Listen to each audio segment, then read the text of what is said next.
Brilliance Audio presents Down Among the Dead by Damien Boyd, performed by Simon Maddox.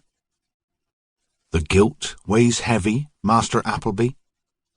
He paused outside the open window, watching the drunkard slumped in his carved oak chair, head back, mouth open, a flagon on the table in front of him, his tankard upended on the floor beside him.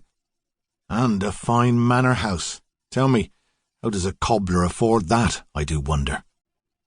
The fire flickered in the hearth, sparks from the dying embers dancing in the draught as the last of the candles on the table burned out. Is that vomit down the front of that fine silk shirt, my treacherous friend? He glanced over his shoulder at the sound of hooves behind him, the grey he had turned loose at the crossroads having followed him through the woods, the reins trailing on the ground. See what you have done. A horse thief I am now.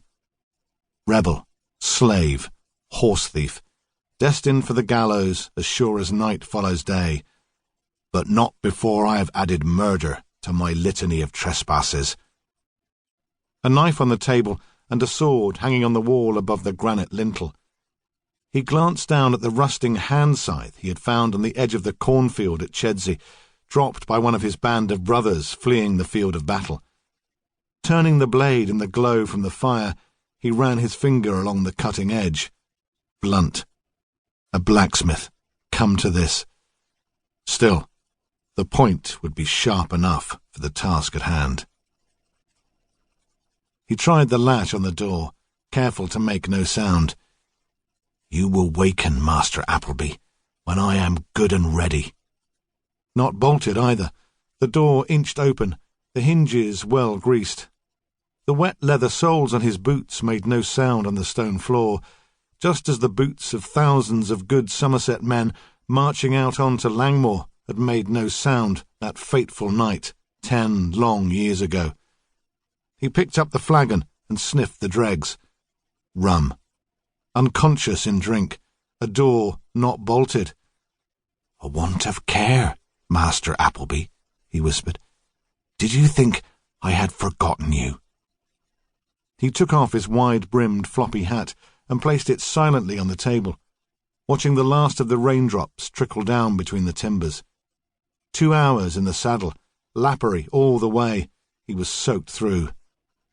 You'll catch your death, his wife would have said, had she not taken up with another, thinking him dead. Then he sat down opposite the slumbering Appleby, listening to the crackle of the fire and the snoring. Fresh bread and cheese on the table were tempting. Maybe afterward, when the Somerset men butchered at Weston Zoyland have been avenged. He picked up the knife from the breadboard and dropped it into his coat pocket. A scythe was his weapon of choice this night. A knife would not do at all. Appleby cut a sad figure. 2 weeks unshaven, the turncoat had put on weight since last he had seen him that dismal night, galloping away into the fog, his betrayal complete, the battle joined. 10 long years a slave in the Indies, one thing and one thing alone had kept him alive. Few survived, fewer still returned home. Perhaps he should be grateful to Appleby for that, for giving him the will to live.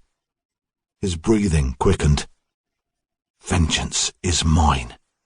He wrapped his fingers around the metal handle of the scythe, the wood long since rotted away.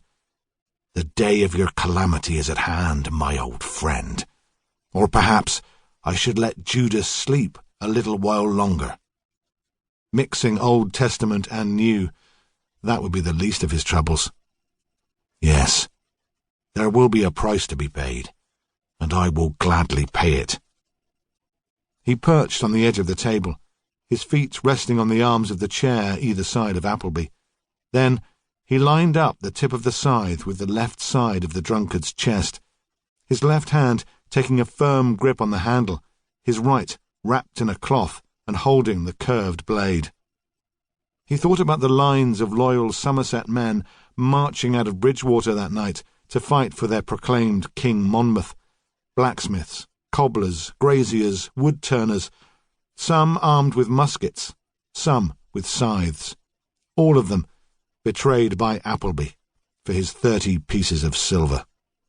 He sent the tip of the blade into Appleby's chest, not far enough to kill, just enough to wake him. The eyes snapped open, recognition turning confusion to fear. "Cornelius?" "'Tis I," he said, smiling down at him, listening to the blood gurgling up in his lungs. He plunged the scythe further into Appleby's chest, inch by inch, his full weight behind it now, until the tip of the blade hit backbone deep inside.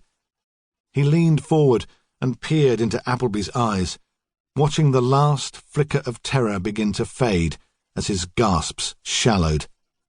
It was a moment he had contemplated every single day since the militia had found him hiding in the woods behind Moorlinch, and he'd been shipped to the Indies. A reprieve of sorts.